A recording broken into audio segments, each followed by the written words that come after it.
Kaze nanone makuru akomeje kugenda avugwa mu gihugu cya Tanzania tariki 29 z'ukwezi kwa 10 habaye amatora mukuru w'igihugu n'abagize inteko ishinga amategeko.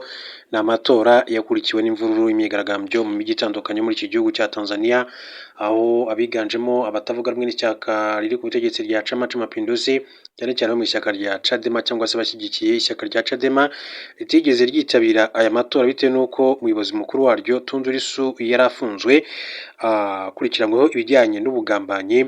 Bakoze imyigaragambyo ikomeye cyane, ndetse umukuru w'igihugu Samia Suluhu mu ijambo yagejeje ku bari bitabiriye irahira rye bake cyane kuko byabereye mu kigo cya gisirikare hafi mu ngoro ye y'umukuru w'igihugu. Bikavuga ko rero mu by'ukuri yavuze ko mu bagerageje gukora imyigaragambyo mu gihugu cya Tanzania harimo n'abanyamahanga. Ni imwe mu nkuru ndaza kugarukaho, ariko kandi ndaza no kubabwira yuko mu yandi makuru akomeje kugenda avugwa nuko Papa Leon yanenze Trump mu buryo bwa mbere bukomeye cyane kugeza ubu kuri gahunda y'abimukira. Papa Leon yasabye ko habaho gutekereza cyane ku buryo abimukira bafashwemo muri Amerika, aho yavuze ko abantu benshi cyane bagizweho ingaruka cyane na gahunda yateje impaka yo kwirukana abantu ku bwinshi muri Leta Zunze Ubumwe za Amerika.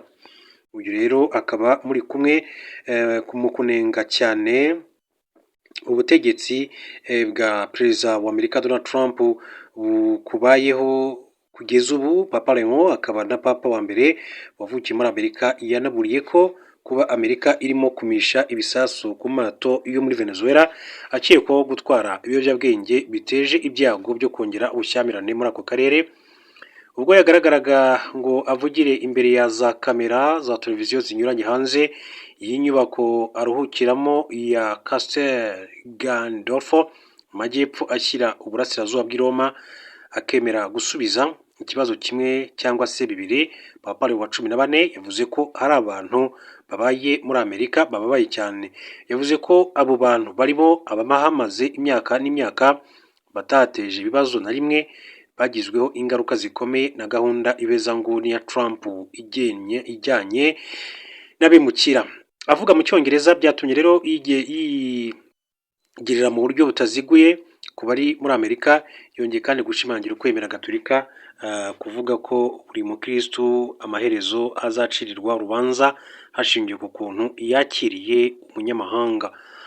Austin Evereye, impuguke ku mateka ya Kiliziya Gatolika, yabwiye BBC ati natangajwe n'ukuntu yabikomojeho mu buryo butaziguye, kuko birumvikana yari arimo kuvuga ku bafatwa na IC, ni ukuvuga urwego rwa Amerika rushinzwe ibijyanye n'abimukira na gasutamo.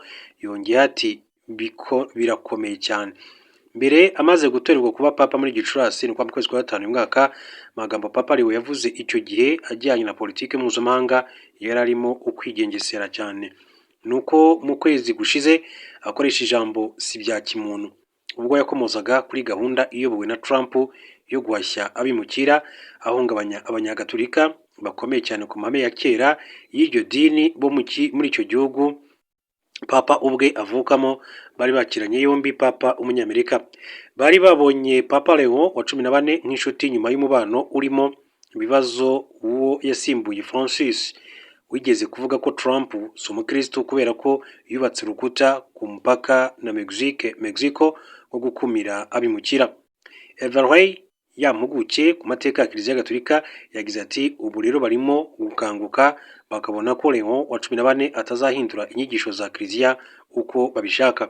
Barabona ko atandukanye cyane na Papa Francis mu buryo bw'imikorere ye, ariko inyigisho ni kimwe ndetse n'ibyo ashyize imbere ni bimwe, no gukomerezaho cyane kuwo yasimbuye nk'uko bivugwa. Uyu wavukiye i Chicago, Papa Leon cyangwa se Robert Prevost nk'uko yarazwi icyo gihe, yamaze igihe kinini cyane ari umuvugabutumwa w'umumissionnaire muri Peru muri Amerika y'Epfo, ubwo ubuzima avuga ko bwahaye umurongo imikorere ye. Professeur Anna Rowlands wigisha kuri kaminuza ya Durham mu Bwongereza yagize ati ntekereza ko iki ari ikibazo cy'ingenzi kuri we ubwe.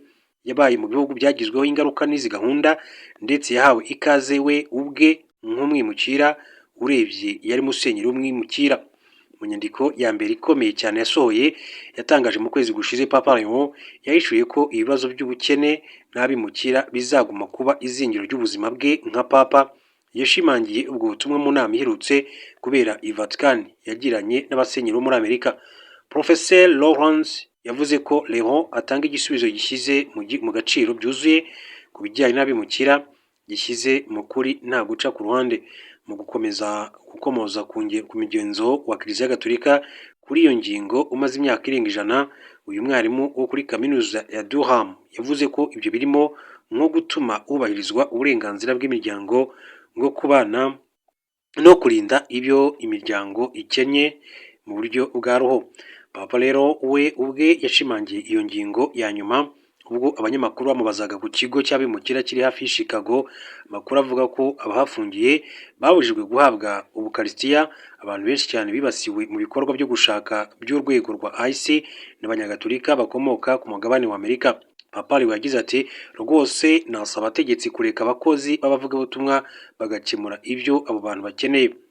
Kuri Venezuela no kuri gahunda y'ubutegetsi bwa Trump yo kurasa ku mato no kwica abayarimo, Papa yasabye ko habaho ibiganiro n'ituze. Ubwo yavugaga mu rurimi rw'Igitaliyani, Papa yagize ati ntekereza ko hamwe n'urugomo mu gukoresha urugomo tutazatsinda.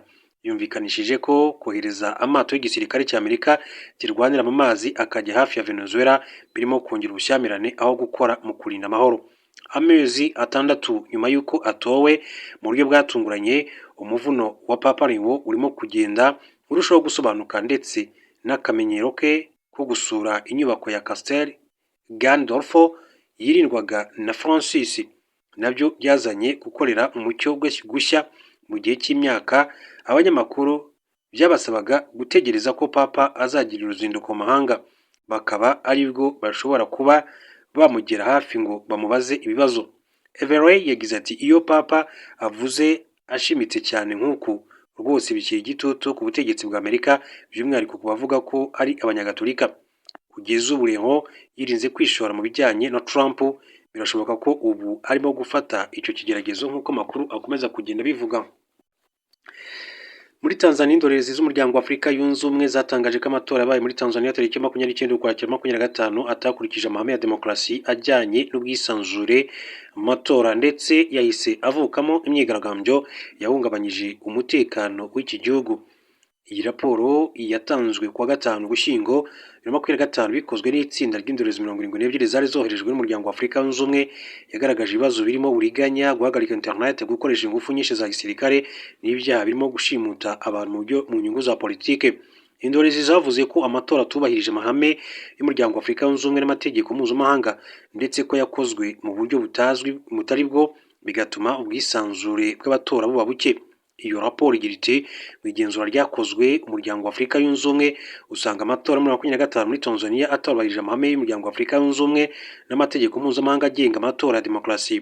Izi ndorerezi zivuga ko zabonye hari abakoraga uburiganya mu byumba by'itora, aho abaturage bahabwaga amakarita menshi cyane yo gutora. Bimwe mu byumba by'amatora byagaragayemo kubura kw'abakozi bahagarariye amashyaka amwe, no mu gihe cy'ibarura bamwe mu bagenzuzi basabwe kandi kuva mu biro by'amatora. Leta ya Tanzania yo yavuze ko amatora yarasobanutse kandi arimo ubutabera. Perezida Samia warahiye mu muhezo manda ye ya kabiri ku itariki ya 3 Ugushyingo 2025 nyuma yo gutsinda amatora amajwi 97.66, yemeye ko abantu bapfuye, ariko avuga ko imibare yatanzwe n'abatavuga rumwe n'ubutegetsi bwe ihabanye n'ukuri.